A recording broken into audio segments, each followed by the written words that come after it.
Hey everybody, I know it's been a minute, but this is Karen Norwood Travel here, and yes, we're on our way out again. We're going to head down to Savannah to Skidaway State Park. Now, we've been there before, but we're going to try and see if we can find some new and different things to do down there, and I'm going to take y'all along the way. So let's see what we can get into.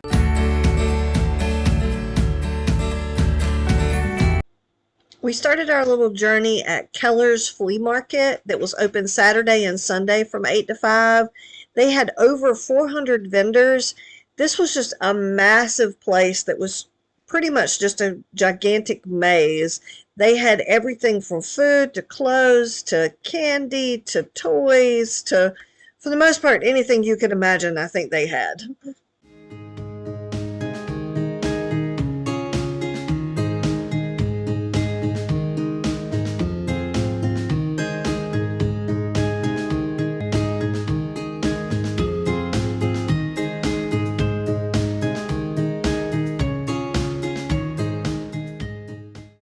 We usually try to eat local, so we ate at a little pizza place called Riverboat Pizza Company.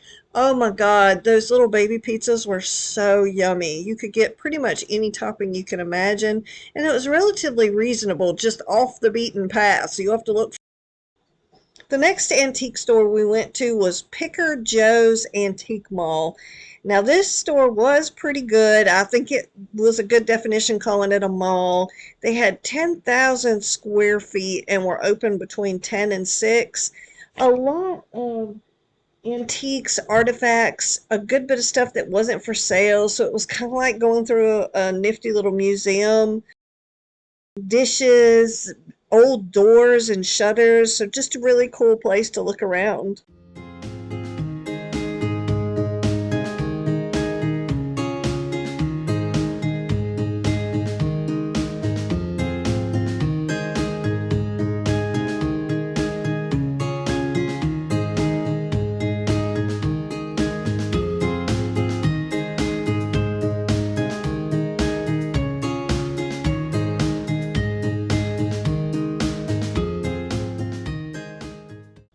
Our next stop was Tapley's Mercantile and Antiques.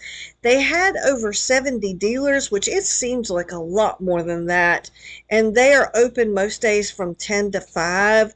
They had your typical, booths with different antiques and dishes, coins, condiments, wine, like homemade wine and condiments, and just a really good variety of stuff.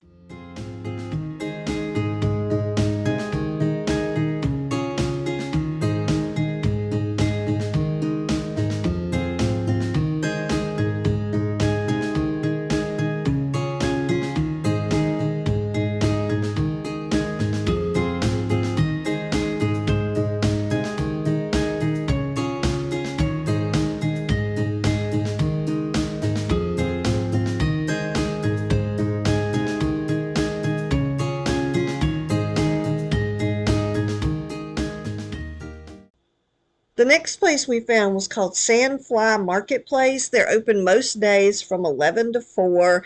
They're about 16,000 square feet, and this was a really eclectic little antique place. They had some formations of booths, so you knew that they were different people, but oh my goodness, they just had a little bit of everything, and it was kind of scattered everywhere.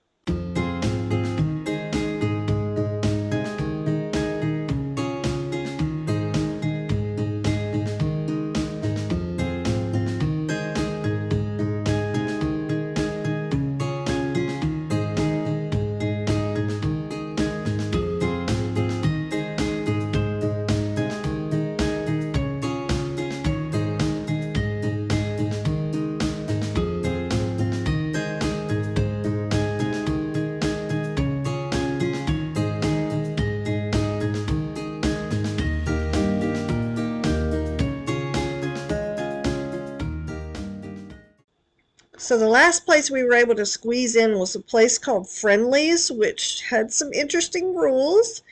But Most of the stuff was new items like mattresses and furniture and like Amazon returns kind of place. So it was a little strange that it was marketed as a like antique mall, but hey, it was interesting, so we checked.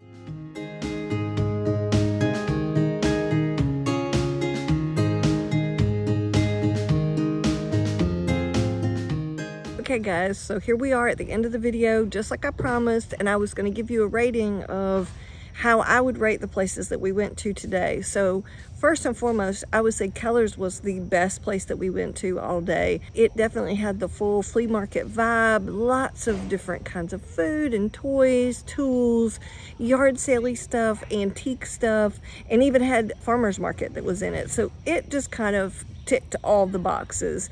The next place that I would put on the list is a place called Tapley's.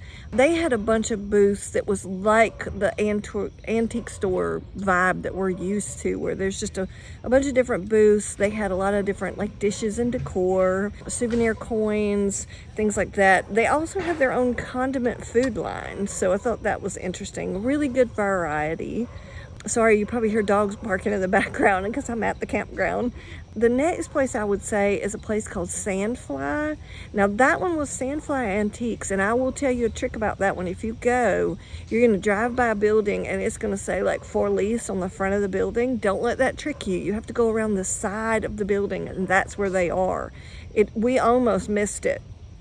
Theirs is a very open floor plan, still kind of booth oriented, where it was different like consignment areas for different antiques that individuals were selling.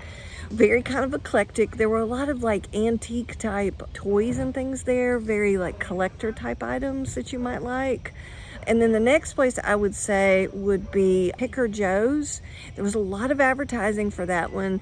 And I would say the thing I liked the most about that one is that they had a lot of antique equipment and antique like refrigerators and switchboards and neat things to look through like that. And they had a whole area that was nothing but almost like historic vintage doors and shutters and windows and things. So if you're looking for something for restoring a historic house, that is the place to go.